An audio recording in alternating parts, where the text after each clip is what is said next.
Amollo, why do you think then Mao is becoming a political issue, especially now? You think this is a providential time to actually be discussing Mao? Why now? You know, I was hoping you'd give Halwale, Dr. Halwale, the opportunity, since I saw you went all the way to pontificate on these Mao matters. But be that as it may, let me talk about it. But first, let's also give condolences to those who lost their life at this gate, which is an unfortunate ground of claiming lives routinely, and which the reaction has always been that we let people die, then once they die, then we close the place. We never know, and it's never announced when it's opened until the next set of death, then it's closed again, which I think is quite unfortunate. Coming to the Mao, I think there's a lot to say, and I had started by saying that, you know, the chicken have come home to roost. Yes. If you look at the history of the Mao, exactly 10 years ago, the kind of utterances that Aaron Cheruiyot here and Dr. Halwale and my other colleagues are making are exactly the kind of utterances that their predecessors made. The only difference is, at that time, the exercise was led by the Prime Minister, Raila Odinga. And the DP then broke ranks with Raila Odinga, even though he was in cabinet. And I remember particularly one particular meeting, right in the thick of the Mao, where the DP was, and I think it was the Honorable Paul Sang who said, rain comes from heaven, not from the trees. That is the kind of pedestrian argument we cannot allow when it comes to the Mao. We cannot allow pedestrian arguments to stop us from reclaiming a serious water tower like the Mao. So previously, what has happened is that the DP and even the Jubilee formation have used the Mao for their political advantage. But now reality sets in, and they realize that even though they used it as a political tool, the need to conserve the Mao is very important. And the conflict you are seeing now is drawn from that fact, that the same people who opposed a proper genuine effort 10 years ago and more, and used it as a political tool, now need to themselves come to reality and conserve the Mao.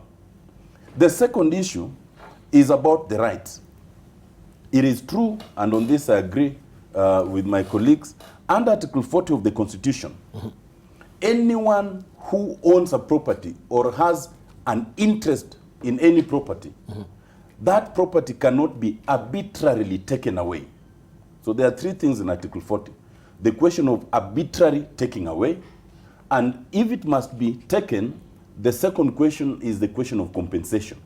That then you need to be compensated, and that extends to whether you have a title deed or not.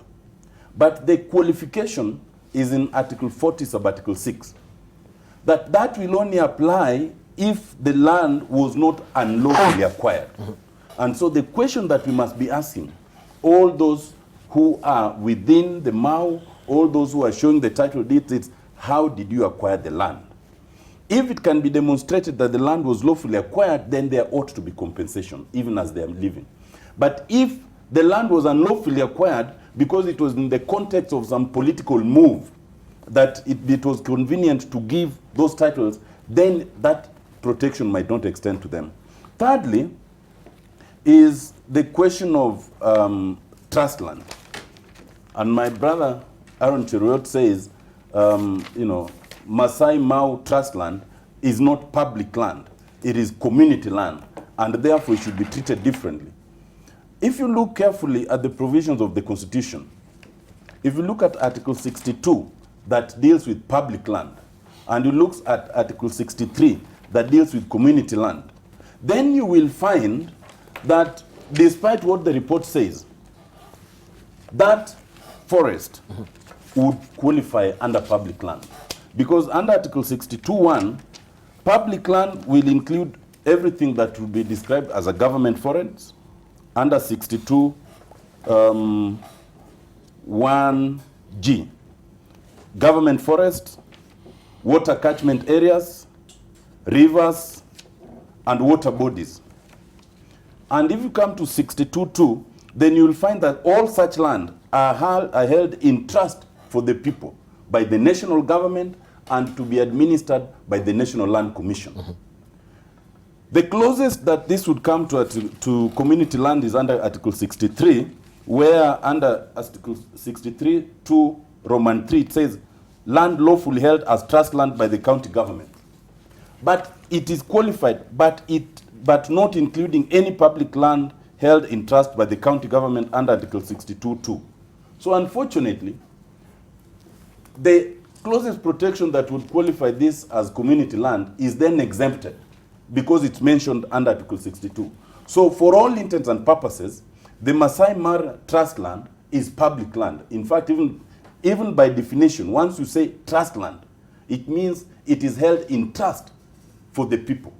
And in this case, the Constitution says that because it's also a water catchment area, it is a government forest, it is then held by the national government to be administered by the National Land Commission. Third is, I think, we should not, and we cannot be debating whether people should leave the Masai, the Mau forest area.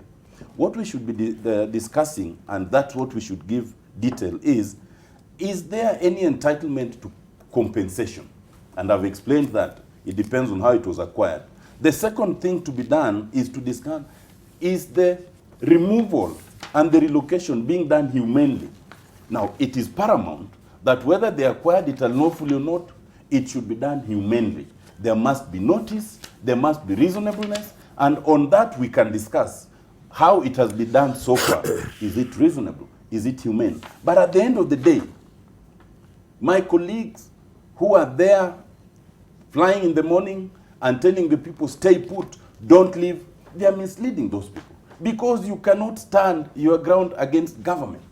When the government has made a policy decision, you cannot stand for it. What they should be emphasizing are those two things. That there are people who even have title documents, and the question should be, how did they acquire them? If they acquired them legally, they're entitled compensation. You can't just be thrown out with a title deed in your hand and no one is talking about compensation. If they acquired them unlawfully, because even title deeds can be acquired unlawfully, then the question of compensation would not arise. The only other question that would arise is the humanity, the humaneness, the reasonableness of the relocation. And right now, they should be focusing on, now that those schools are closed, what is government doing about those pupils, including those who are supposed to sit exams soon? Have they mapped out and agreed on which other schools they're going to? What are we to do about the many people who suddenly have to move? I think that's where the debate should be. Right.